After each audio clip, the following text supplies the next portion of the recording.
Bonjour à vous communauté, mon nom est Yves Lantier et bienvenue en résumé l'actualité avec une pointe d'humour et d'humanisme. Alors encore une fois communauté, je m'excuse si j'ai pas beaucoup d'énergie. En ce moment, je suis affligé par un virus. C'est ce qui fait que je suis un peu de fièvre puis je vous avoue que je suis pas nécessairement très présent d'esprit non plus. Mais je voulais quand même vous parler de ce qui a le plus retenu mon attention dans l'actualité internationale cette semaine. Ce qui a le plus retenu mon attention, c'est l'élection présidentielle en Russie. Je trouvais que la Russie avait des très belles visées au niveau démocratique. On souhaitait atteindre un taux de participation de 70%.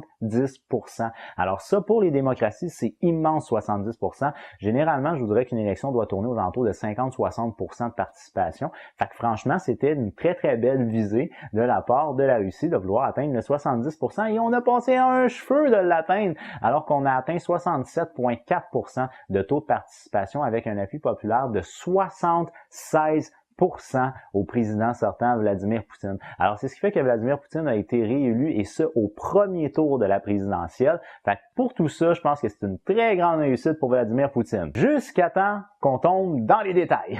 Récemment, il y a quelqu'un qui m'a dit comme quoi je connaissais rien à la Russie, ce qui est en soi assez faux. C'est vrai que je ne suis pas l'actualité russe sur une base régulière, mais je connais quand même bien l'histoire de la Russie à partir de la mort des tsars, si vous voulez, la fin des tsars jusqu'à aujourd'hui. Et ce que je dois dire, c'est que la politique en Russie est vraiment très différente de la politique en Occident. Alors, en Russie, c'est assez commun qu'on va tasser nos adversaires par la force. Et ça s'est fait depuis l'Union soviétique. C'était commun à l'époque de l'Union soviétique, lorsqu'il y avait quelqu'un qui challengeait le premier secrétaire ou même quelqu'un lors de la course pour le premier secrétaire, c'était commun qu'on les assassine ou qu'on les fasse emprisonner ou des choses comme ça. Et là, c'est ce qu'on reproche à Vladimir Poutine d'avoir fait. En gros, c'est qu'il y avait un homme qui s'appelait Boris Nemtsov, je sais pas comment prononcer son nom. Cet homme-là était l'opposant numéro 1 de Vladimir Poutine, puis il gagnait de plus en plus en termes de popularité. Et éventuellement, il s'est fait tirer sur une place publique. Il y a des hommes qui ont été arrêtés pour ce meurtre-là, mais c'est les hommes de main. On n'a jamais réussi à trouver qui avait commandité ce meurtre-là.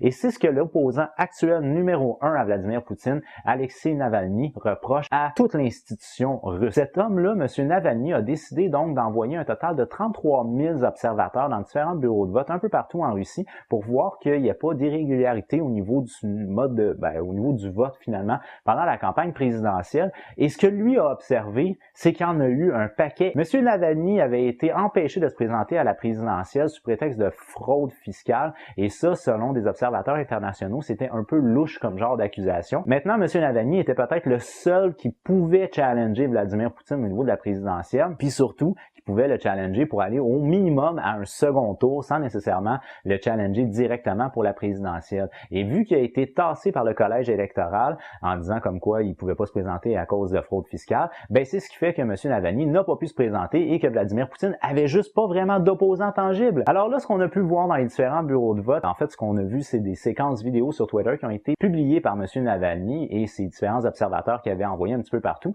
Ce qu'on peut voir, c'est des gens qui vont, en exemple, voter à plusieurs reprises. Maintenant, on voit un gars qui ramasse un bulletin de vote qui traîne à terre, il regarde pour qui la personne a voté. Par la suite, il le dépose dans la boîte de vote. On peut voir également, c'est une femme à un moment donné qui va prendre des bulletins de vote là, à répétition puis elle les met dans les urnes.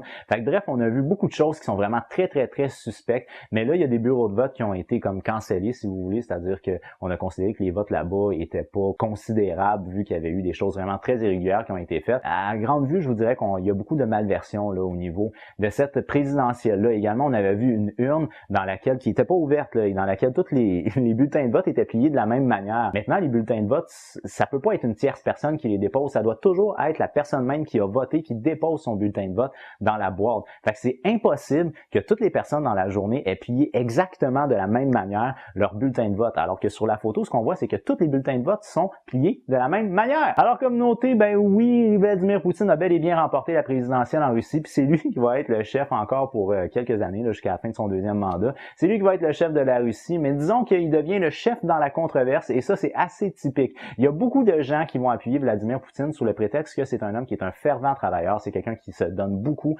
il a son pays à cœur, pour lui, c'est super important. C'est un homme qui a fait son nom au travers, entre autres, de une carrière au niveau du KGB, sans l'air qu'il a été haut placé au niveau de la fonction publique également. C'est un homme également qui est reconnu comme ayant les couilles de confronter le monde entier, parce qu'il y a des personnes en Russie qui disent que la planète au complet Anglais détestent la Russie et que Vladimir Poutine, lui, a les couilles de les confronter. Maintenant, ce qu'il faut mentionner, et c'est ce que M. Navalny reproche à M. Poutine, c'est le fait que la Russie pourrait travailler en tandem avec la communauté internationale, mais que ce serait Vladimir Poutine qui isolerait lui-même la Russie de la communauté internationale. Sur ce, communauté, pour moi, c'est déjà tout. Alors, je vous remercie beaucoup d'avoir regardé ma vidéo. Si vous l'avez aimé, n'oubliez pas de donner un petit j'aime. Si vous l'avez vraiment aimé, bien entendu, vous pouvez la partager. Moi, je vous donne rendez-vous sur ma prochaine vidéo, mais d'ici là, je vous dis, j'ai déjà hâte de vous voir. Ah bah ouais! Bye bye!